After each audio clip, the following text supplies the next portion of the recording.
একবার এক শিক্ষক স্কুলে ছাত্রদের পড়া ধরছিলেন।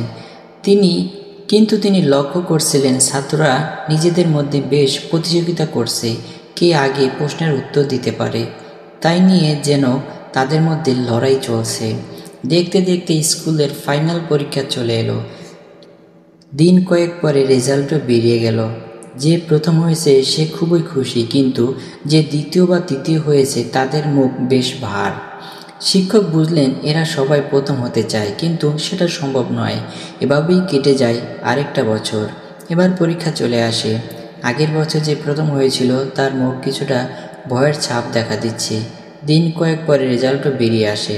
পূর্বের বছরের প্রথম হওয়া ছেলেটি এক ধাক্কায় চতুর্থ পজিশনে ছিটকে গেছে, আর প্রথম হয়েছে নবম স্থানে থাকা একজন শিক্ষক। ছাত্রদের অন্তরের মধ্যে পরস্পরের প্রতি যে ঈর্ষা চলছে সেটি ভালো করেই বুঝতে পারছিলেন।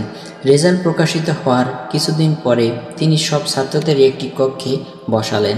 তাদের জিজ্ঞাসা করলেন, এই 2টি বছরে নিজেদের মধ্যে প্রতিযোগিতা করে তোমরা কি পেলে আর কি হারালে?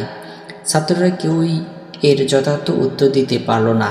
এবার শিক্ষক বলতে শুরু করলেন, আমাদের প্রত্যেকের লক্ষ্য জীবনে প্রথম হওয়া, কিন্তু এটাই আমাদের জীবনের সবচেয়ে বড় ভুলগুলির মধ্যে অন্যতম।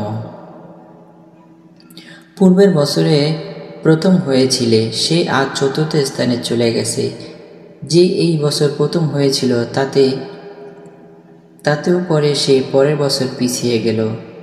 এই যে প্রথম হওয়ার আকাঙ্ক্ষা আমাদের মধ্যে প্রবল, এটাই আমাদের এগিয়ে না যাওয়ার মূল কারণ। মনে রাখবে, তুমি আজ প্রথম হলে কাল যে কেউ তোমাকে পাশ কাটিয়ে চলে যাবে তার কোনো নিশ্চয়তা আছে কি? জীবনে কিছু করতে হলে তোমাকে প্রথম নয়, বেস্ট হতে হবে।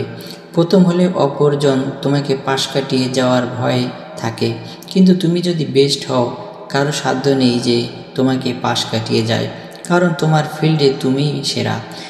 আর সেরার পাশ কাটিয়ে যাবার মতো ক্ষমতা কারো সাধ্য নেই। তাই জীবনে কিছু করতে হলে প্রথম নয়, বেস্ট হতে হবে। তবেই নিজের পরিচয় তোমরা রেখে যেতে পারবে। বন্ধুরা, এই ভিডিওটি থেকে তোমরা কি শিখতে পেলে? ভিডিওটি আবার শুরু থেকে শোনো এবং এ থেকে কী শিক্ষা নেওয়া যায় সেটি বের করো, কমেন্টে জানাও। আর ভিডিও ভালো লাগলে অবশ্যই লাইক করবে। আমাদের সাথেই থাকবে। ধন্যবাদ।